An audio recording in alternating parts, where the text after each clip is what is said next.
Hey guys, welcome to the Appreciate Your Power podcast.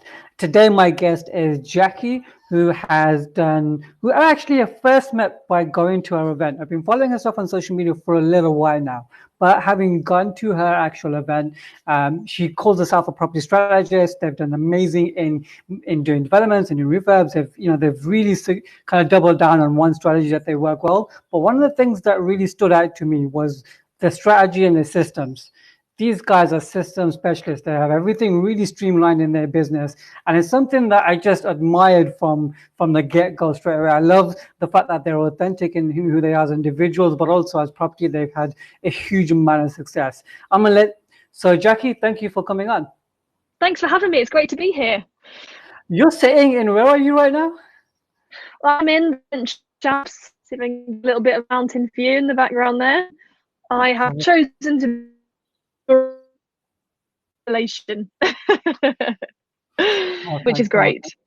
Perfect. So tell us about Jackie. How did you want to get into property? What was Jackie doing when she was, even before property, what was Jackie doing at 16? What was Jackie doing at 16? So Jackie at 16 had a dream to sing and dance on the West End stage. That was my dream, and that's why I spent my whole teenage years was just every time when I wasn't in school, I was in dance lessons, singing lessons in some sort of amateur show, and yeah, that was what I worked so hard to be able to do. Wow. And how did you transition into property? What was that thing that gave you that aha moment, like, I need to be in property now? So after the performing arts passion, I tried to get into drama school, but I failed. Tried to make the career work without that, and that didn't happen. And so I actually went back to university, trained in arts management, and wanted to go into like running a theatre. That was my vision. Mm-hmm. Realized that was really freaking hard as well, same as acting, not something that I wanted to pursue. And I ended up working in market research. So I was working in central London for a research agency who worked for really big brands. And I worked on the project management side. I worked on in the quantitative project management side, and then I moved into qualitative research. It was actually it was a really interesting job. So I'd get to run like focus groups for big brands, getting to probe people on how certain products or services made them feel, and what that meant for big brands and their marketing strategy. So it was a great job. But the problem with it was that I had to do what other people told me to do, which I have since found out that I'm really not very good at doing. And that's what led me to go, hey, I always wanted to have my own business.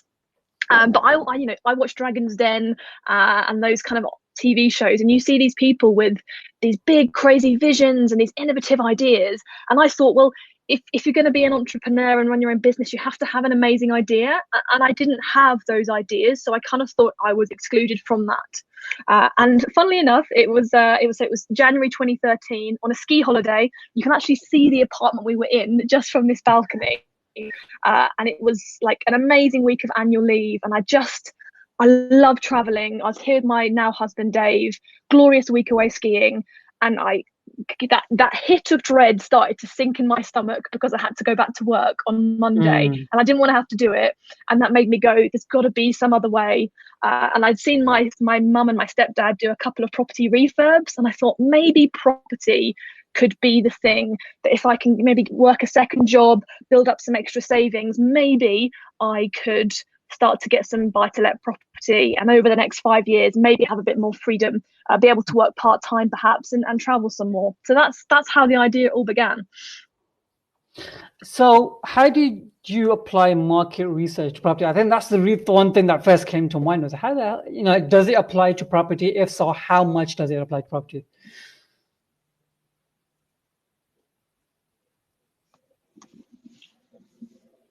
Oh, say that again. I lost you there. Say that again. Perfect. So I wanted to ask, market research, how much does it apply to the property business, and how much do you utilize it today?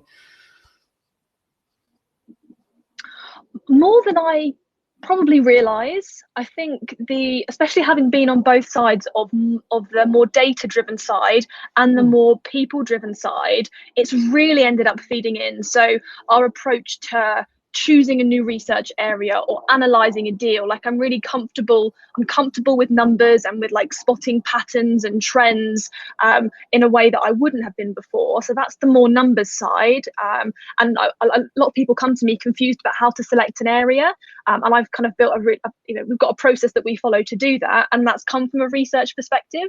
Mm-hmm. On the qualitative side, that is really what's fed into it was the foundations of strategy, really, because it's about qualitative research is about not leading people. It's about drawing out information from people, being able to build trust and rapport and ask really detailed probing questions to look for the patterns and to then feed that into something practical and useful. So that really has formed the framework for how property strategy as a brand has begun, using those skills and not being that's what I think is really special about how we do things. So much of the property training world is like, this is how I do it. I'm amazing. Follow how I do it. And that's not at all what we're about. We have frameworks that we use, but for us, it's about that individual person. What makes them tick? What are their motivators? What are their drivers? What are their barriers? And how can you create a plan that works for that specific person? And so I think those skills have really come into their own, and under my own direction, which is wonderful. So how did you go about doing your first deal? So what was that like? And talk us through that whole experience. Oh my God, it was so hard. It was so hard. So it took from that moment of going, I'm going to do this. I'm going to save up all my money and make this happen.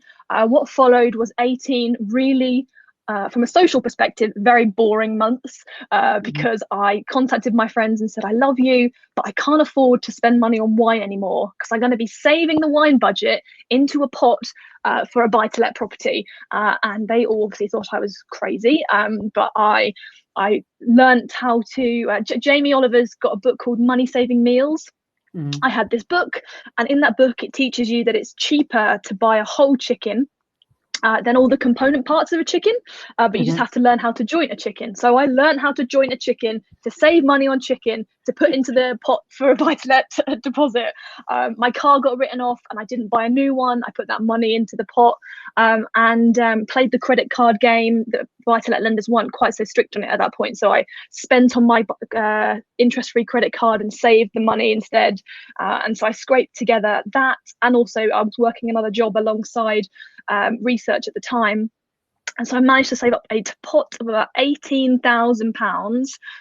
And during that time, so it took 18 months to actually buy the first property from that point of the idea happening. And I wasted time researching all different areas, going out on property viewings in the evening, trying to figure out how to build a deal analyzer, because I wasn't doing any courses or anything. I didn't have a mentor. I was just reading books. I was just like trying to figure out how to analyze a deal, how to choose an area, wasting loads of time until eventually settling on an area not too far from where we were living. In southeast London, a place called Erith. It was a disgusting 1-bedroom flat that probably hadn't ever been cleaned since the 80s, never been hoovered. The guy who lived there didn't look like he knew how to use a hoover. Disgusting bathroom. So it's £108,500 that we bought that first property for. And that was on the 25th of July, 2014, we completed on that. And I remember it because I was there in my scrubs, tearing up those disgusting carpets, going to the tip, going to Topps Tiles, choosing the tiles, mapping out the kitchen, trying to negotiate with builders who were like, oh, well, I was 25 at the time. And obviously the builders take one look at you and they're like, oh, give her a special price. So trying to like deal with all of that. And but yeah, it was brilliant, but also horrendous because it was like juggling that alongside working full time in research. So it was really hard. And then at the end of it, you're like, I've got one flat. One flat that's going to net me like £300 a month or something. But that was the most exciting thing in the world, that I was going to be able to. I found a lovely tenant who rented it from pretty much straight away. I got more rent for it than I imagined because it was really nice in comparison to the area. So I think I only spent about £7,500 on the refurb, but it was just had a few little nice touches that made it really stand out. Got an amazing rental price for it. And when I walked away from that and locked the door, not locked the door, handed over the keys to the tenant who could lock her own door. It was, yeah, it felt like it was, for me, it felt like really the beginning of something. And what would you do differently? So if you had to go back and you had to like do this all over again, how would you do that differently? I guess there's one real thing that springs to mind, is that Erith as an area, I looked at it very in 2014, no, sorry, 2013. I looked at it very early on. I was like, this looks like a really good area. I didn't really know what I was doing, but I was basically calculating gross yield and thinking, oh, that looks like a really good gross yield on that property. And I think the properties were about £80,000 you could buy a one bed for at that point, maybe 90. By the time I actually came to being in a position to go and offer on a property, because I was not allowed to get a mortgage because I only had a 15% deposit. The only lender that would give 85% loan to value was Kent Reliance, and Kent Reliance would not lend to an irresponsible 24-year-old. So I had to wait till I was 25, and then they would happily to give me a decision in principle.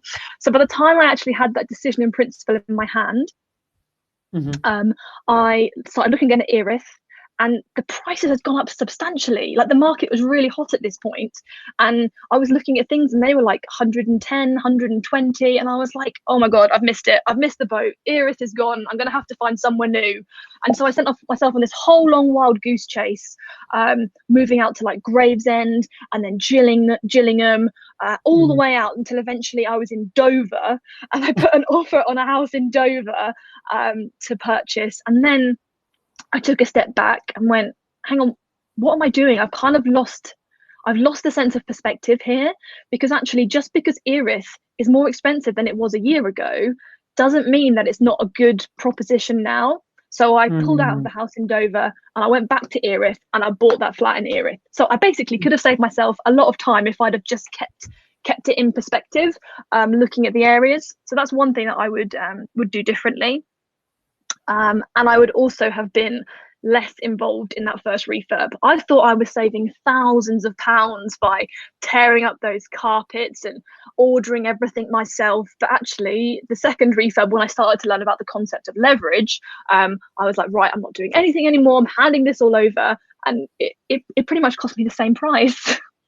I spent like 3 weeks like lugging around disgusting things and like trying to fit door handles, but it saved me no money. So I just that I would have done differently as well.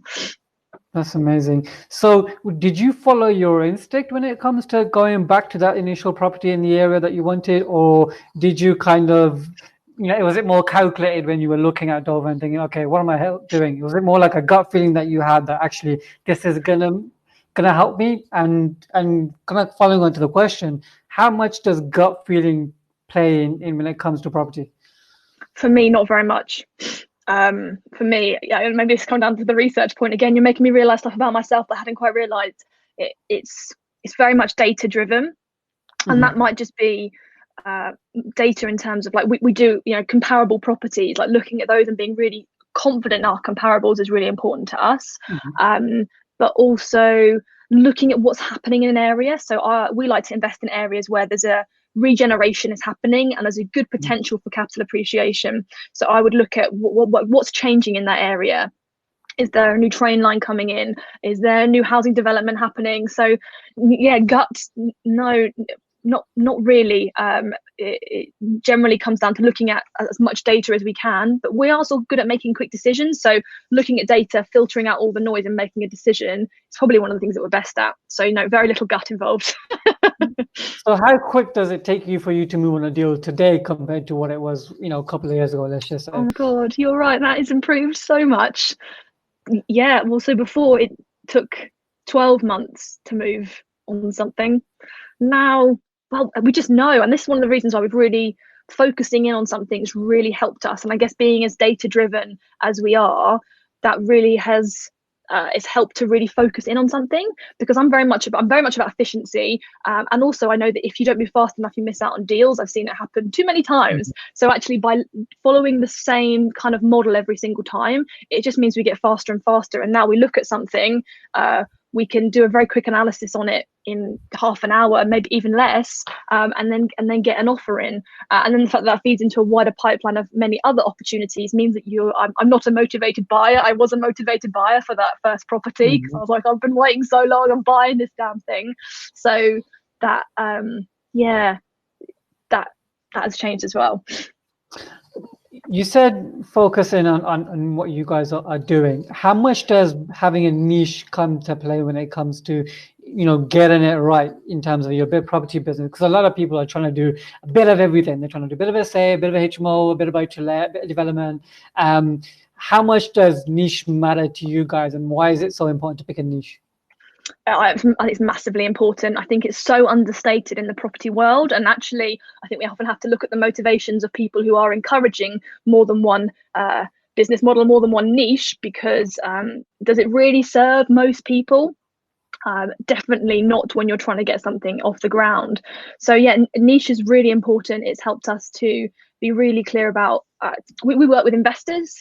So we have investors who either just invest on a fixed rate of return with us, and we also have some equity partners as well. So for us, being able to be clear about your niche, what you're doing, what area you're doing it in, means you're able to really clearly articulate to partners, to potential partners, what is it that you actually do, and how can they get involved in something. I think when you've got multiple niches, and particularly when you haven't built up those multiple niches over time, it becomes like a whole splurge of blah. I basically do property and this and that and the other. It's really hard to get your head around what it is that you actually do, to convey your service, and to even know who you're really there to even serve.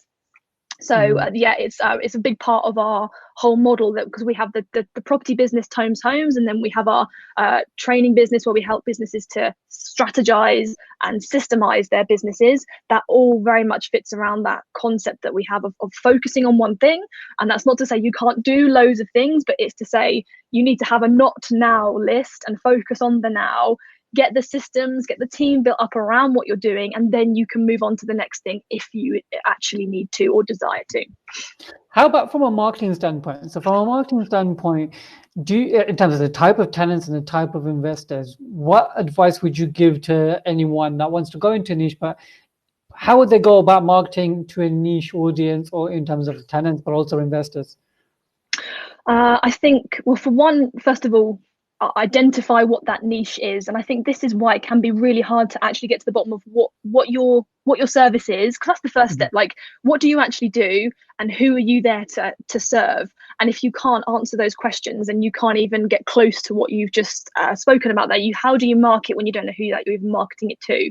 So I think knowing who you are there to serve, knowing what you're actually doing to help them, for us really informs that. And I mean, you can test out all different kinds of things. So we have, particularly with our investors, we're very specific about what sort of people that we're really ideally set up to serve.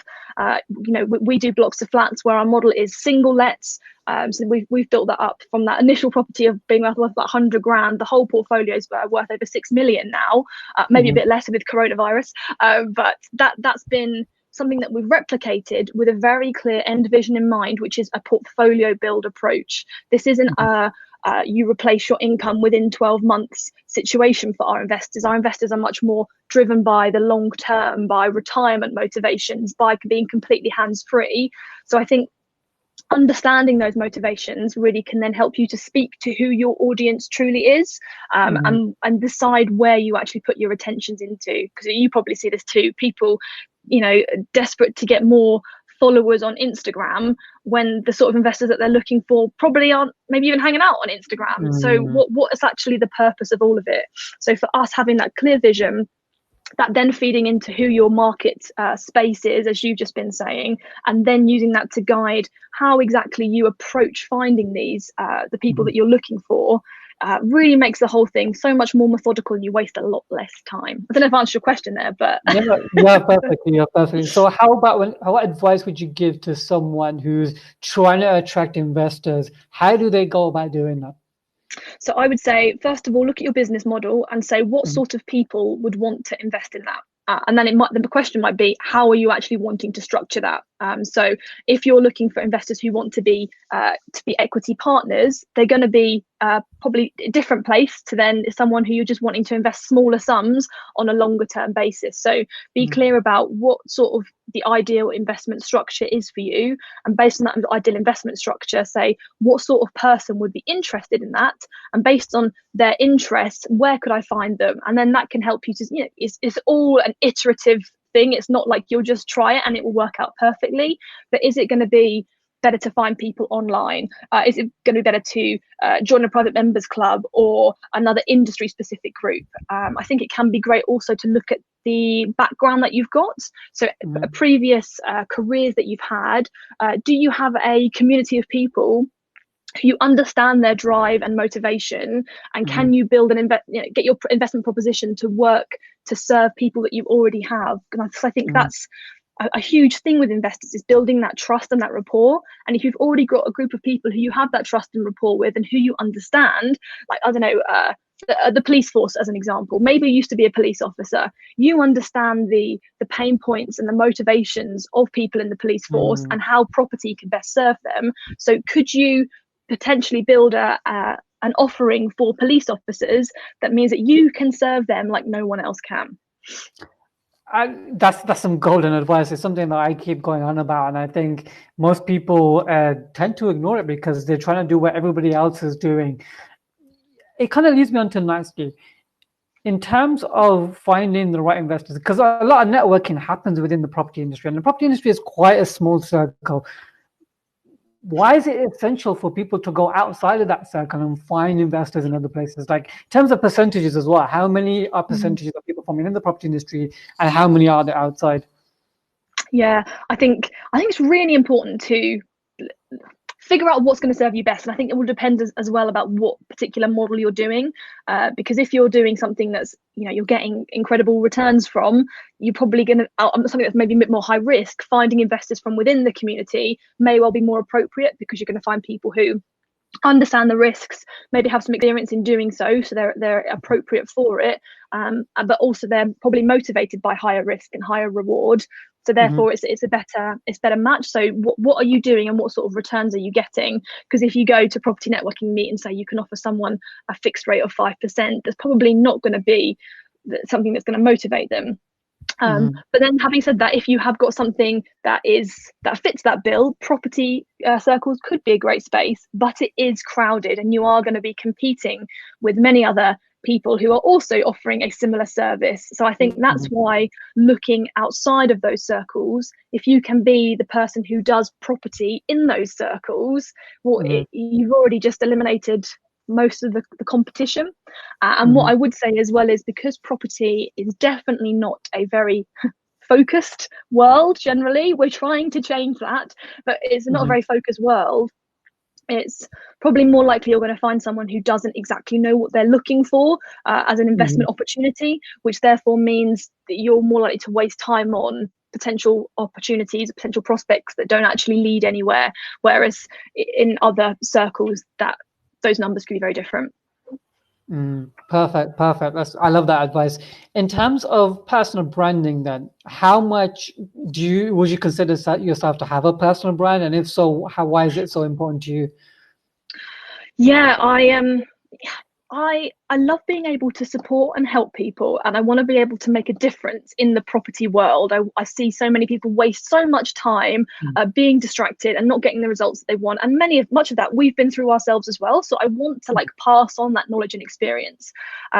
So for me, I do all the things that equate to building a personal brand, because I know it will help me to do those things for other people. I'm actually, by nature, I'm an introvert. I very much I've built my comfort zone doing things like this, but it's not natural for me. I was the quiet kid in primary school who sat in the corner and felt that she didn't have any friends. And that's changed. This is something that is big. It's all learned behavior for me, and performing arts thing was something that I was given I was really not very confident as a kid, and they thought they'd try me out by just throwing me in the deep end and give me the lead in the school play and just see what happens. Wow. And that changed the course of the next sort of 10, 15 years of my life, because I thought, wow, that made, my confidence grew so much from someone having that belief in me. Oh my God, I'm getting a bit emotional talking about this. Having someone having that belief in me. And so I thought this must be the thing that I meant to do. But actually it wasn't. And it was very hard for many other reasons. So that's a long way of saying that, yes, I do have a personal brand. We do have a personal brand strategy. Is it my comfort zone? Definitely not. But will it help more people by me doing it? Yes. And also looking like this, I'm not what you would consider a property investment strategist to look like. And so I have to be coming across 10 times, 20 times, maybe even 100 times better than someone who looks like you expect. And so the personal brand's really important, because I have to put across just how damn hot I am at what I do for people to be interested and take me seriously. So that's what the personal brand is about. You've gone and created a bit of a side income as well by educating people. Why is it important to find another sort of approach in terms of how you can build another income within the property industry? For example, myself, I run a marketing agency and a personal branding agency, so we build communities. I try and offer my services to people within the property industry to build more credibility, but also to stand out. How important is that to offer other value points, not just investment, but other value within the property industry? It's a really good question. Well, I guess for me, the property strategy came more out of a passion, because what I found from going through property was property isn't my passion, and it has done incredible things for our lives. I wouldn't be sitting here in the Alps for 16 weeks this year if we hadn't done property. But from doing all of that, I realized that it doesn't get me out of bed in the morning.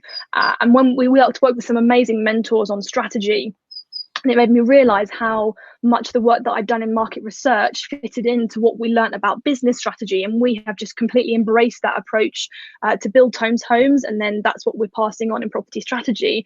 So for me, it wasn't so much about another income stream. It was about something that lights my fire, because property is what helps us live our lives.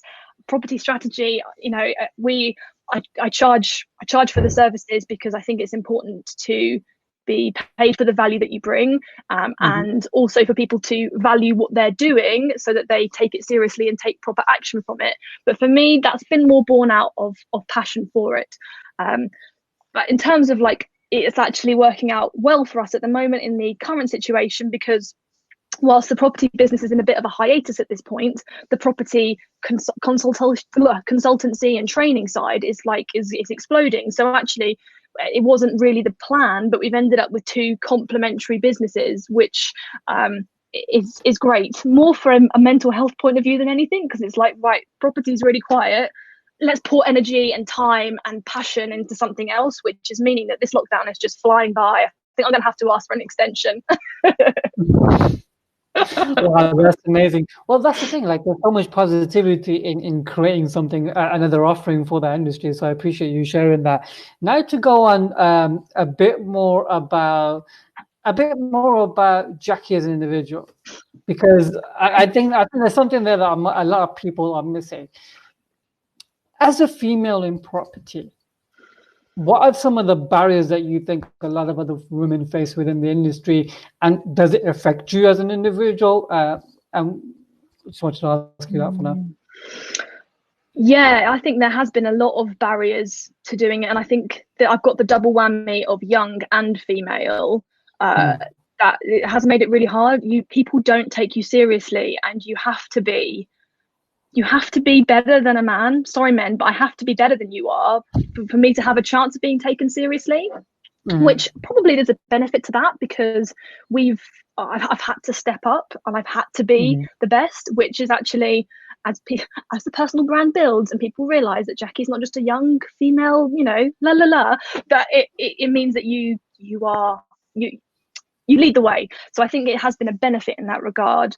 But yeah, definitely being in a man's world, I think often the height thing as well. I've found that if you're in a room of men who are quite often taller than me, you find yourself automatically in more of a subservient looking up place, which doesn't help. So I think I've had at points I used to battle that by like getting dressed up quite seriously. I bought some like power dresses, and I bought some heels to raise me up to the eye level. And that me at that time to feel like I could compete and with male counterparts. Now that I'm more comfortable, those have gone, the heels have gone, the comfies have come back out again, and it's just more me. But it's been a real journey to feeling comfortable just being who I am, doing this, because at points you kind of feel a bit like a fraud, really. Like, do I really belong doing all of this? And that's that has been hard. And what advice would you give to the other women out there, or anyone that's going through some sort of disadvantage, like whether it's age or whether it's height, whatever that person may feel? What advice would you give to them? So my reaction to this was, once I realized that it was putting us at a disadvantage, was I hired my dad. Because he looks like you would expect him to look. He's got the grey hairs. Love you, Dad. He's older. He has that presence that you would expect. So I think when you realize that you're just trying to get to an end result, and it doesn't have to be you that gets you there, it can be the power of your team that gets you there, and actually just letting go of feeling like you have to be the one doing everything, that was really liberating, and is really important for building a business that isn't all about you. That's about the collective of the team that you have around you. So that as a very tactical, practical way that you could deal with it, that's one of the things that we did. And another one would be, so I went and saw a therapist last year before last, and just worked through some of the things that I think were holding me back. I think my desperate need to always please other people was holding me back. My need for perfection was holding me back. And actually getting to the root of what some of those things were all about, and letting go of that has been incredible, actually. And I wouldn't be I'm doing things like this now. I think if I did, when I did this a couple of years ago, I was trying to be something. Like, I'm not anymore.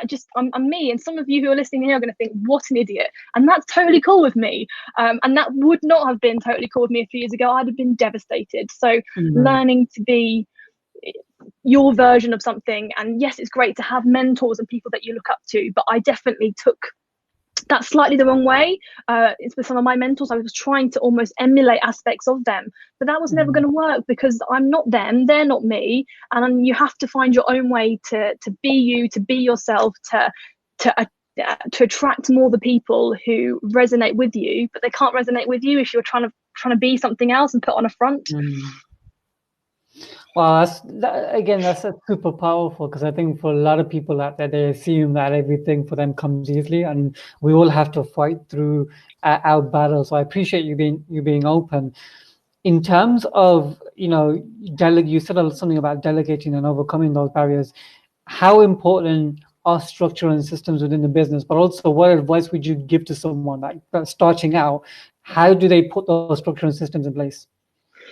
They are fundamental. So for us, being in that little ski apartment over there and thinking, I want to go on holiday all the time, that was why we started in property. And what happened was that bought the first property, and then we started buying many more properties because we figured out how to work with investors. And then we started doing loads of property training and getting really distracted and trying to do everything, from going just doing buy to let. We were looking at like rent to rent, we were looking at commercial conversions, flips, all kinds of stuff, and we just got completely overwhelmed, and also just lost sight of the whole plan. And we're just working so hard, when the point was, you're going to have to work hard in order to not work hard, but the point is, I wanted to be on the ski slope.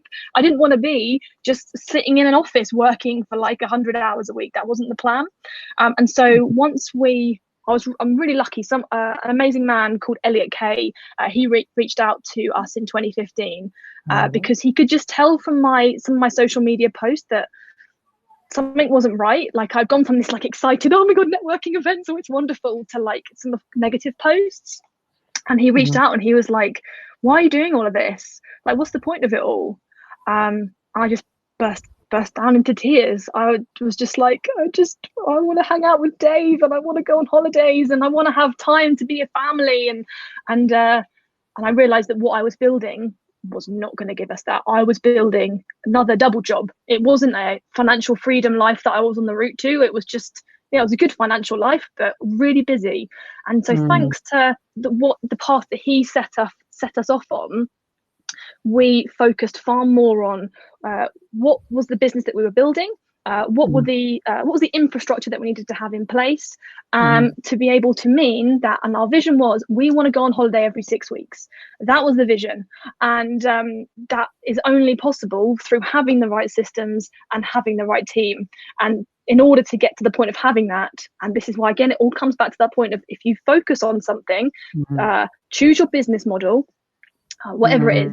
HMOs, you focus on HMOs, you figure out what the challenges are of doing HMOs so that you can get quicker and quicker at replicating and write the processes that is required to do HMOs. So every time you do it, you learn what the pitfalls are, you can be less involved, and that's what you need to be able to actually properly systemize something, and to do it in a way that isn't just abdicating responsibility, because delegation by abdication, that's not the way to systemization. That's just going to lead to more problems down the line, and is indeed where a lot of fraud can happen in businesses, because we've stepped too far back without the proper systems of oversight.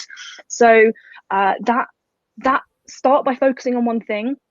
Those of you who've already got that one thing or a couple of things off the ground, then it's about saying, right, what's the framework and the structure that we're operating under? What are the different functions within the business, and how is my team structure going to fit within that? And therefore, what systems do we need within that framework to be able to scale this up, and for you to be able to move to whatever role you want in the business? That could be that you want to stay as leading on sourcing. Maybe you love the sourcing element. Maybe you want to be director of sourcing. Maybe you just want to be able to oversee as essentially CEO, or maybe even chair.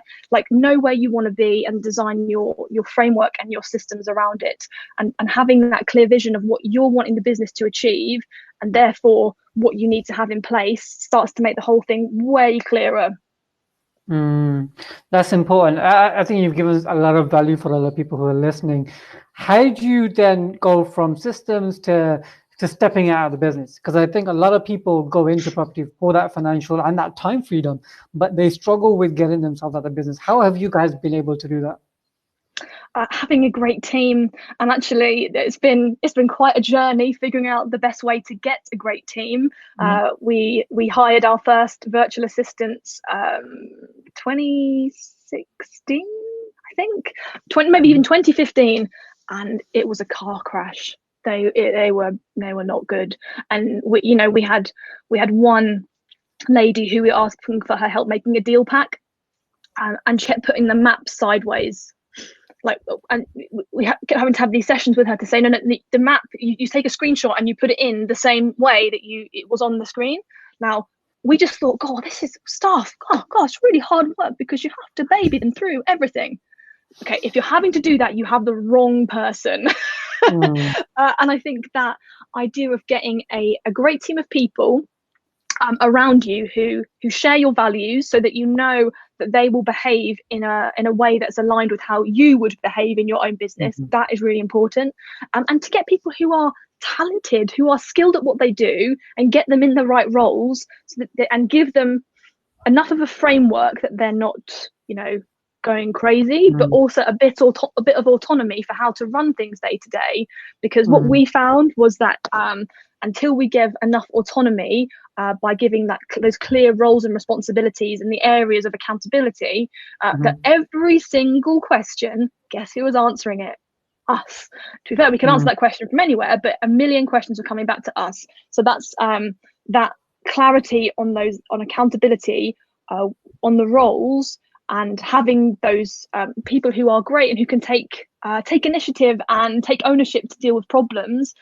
That's really important, so that you aren't doing everything. You have still got, even if you're not doing a lot, to have a property business that's giving you financial freedom, you are still going to have a heck of a lot of responsibility, and you are still going to have to check in. But it's just making sure that you've got that structure to check in. So if you've got a large business, what are your what are your rhythms for checking in with your team? How often are you having those catch-up meetings? And at the moment, we're still doing a lot of catch-up meetings, and we do play a management role for most of the team. So obviously our next step, we need to get someone who can play more of that managing director role, where people can they can ensure that those management structures are in place, people are okay, and feed into us. But it's a process, and you don't just step back immediately, but a lot of it you can do from wherever you want to do it, if that's part of the vision. It's just it's patience. And I know that's not what people want to hear. People want to hear that it's going to be quick and easy and you can do it in a couple of weeks. But actually, I know the people that are actually seriously wanting to do it are going to be willing to put in the work, and the rewards are incredible, and I would do it 10 times over again. That's super important. So going on to the last few questions of the podcast, I want to try to throw some questions that might throw people off. And it's not a lot of people off if for those people who haven't listened to our interviews. What's one thing that nobody knows about you, other than your partner, probably? What's one thing that nobody knows about you?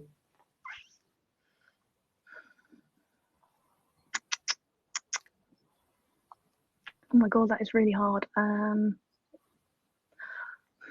Nobody except Dave. Yeah, Dave does know everything. So Dave would know. I guess probably Dave's the only one who sees how hard I am on myself. I put a huge amount of pressure on myself, and I know that sometimes I can come across that just everything's fine, everything's in control, just because that's who I am. But yeah, sometimes it does get too much, and it does get overwhelming, and and the amount of pressure that I put on myself to do things and look after everyone and do the right thing is ridiculous. And sometimes I crumble because of that. How about something silly? So, for example, like we've had some funny stories come in. So we had one person who drank oil thinking it was milk. Okay. Okay. Okay. So some people from a long time ago know this, but maybe I'll tell it anyway. So I went to a wedding once where obviously towards the end of the night you are you've had quite a good time. It got to that time of the night that all good weddings get there. It's flaming sambuca time. So I'd never done a flaming sambuca before, and I'd never done it when I was as wasted as I was at this point. So the flaming sambucas get lined up. I throw my hand. I get told you have to put your hand over it throw your hand over it to put the flame out. Then you have to smell the fumes, and then you have to down it.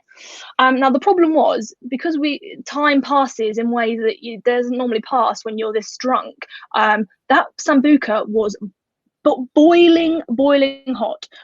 So I put my hand down on the glass, but the ring was burning hot, so it burnt my hand, but I actually didn't even manage to put out the flame. I then grab it, burn my fingers in the process, and sniff in the flame, and then proceed to pour boiling sambuca all over myself. Oh my God, I had blisters all up my nose. I've forgotten about that. So there you go. There's Jackie Tomes at her finest moment. I love that. That's definitely one to remember, actually. That's definitely one to remember. One of the other questions that I ask people, say you've gone and done everything in life. You've accomplished all the dreams. You've made all the impact that you want to do. You've done everything that there is to be done. And you're literally on the verge of dying at that point in time. And someone hands you a tissue and says, what are your 3 truths about life? What would you say at that point? Perfection is a delusion. Doesn't exist. I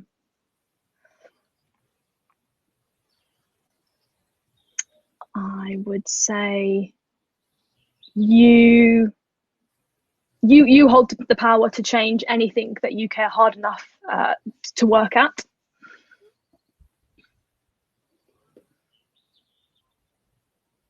And 3 truths about life.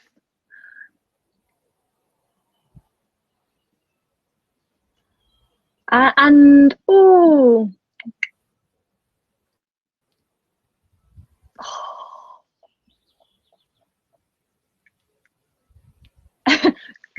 go on a holiday and travel the world. It's brilliant. I thought something else was coming there. I thought there was a slight hesitation. I was like, is this something else that she's going to say? Or you kind of went with the holiday thing from the top? Was there something else that you were going to No, I don't think so. No, I think there probably is something a bit more profound than that, but I couldn't find it. No worries. And lastly, one of the questions I want to ask was, what is the difference that you want to make in the world? So if there's one thing that you want to change in the world and one thing that you want to make an impact on, what would that be? I want people to live a life that live the life of their dreams. To be able to say that you lived a life that was beyond your wildest dreams, and you did things that made you happy, and you did things that you didn't believe were possible.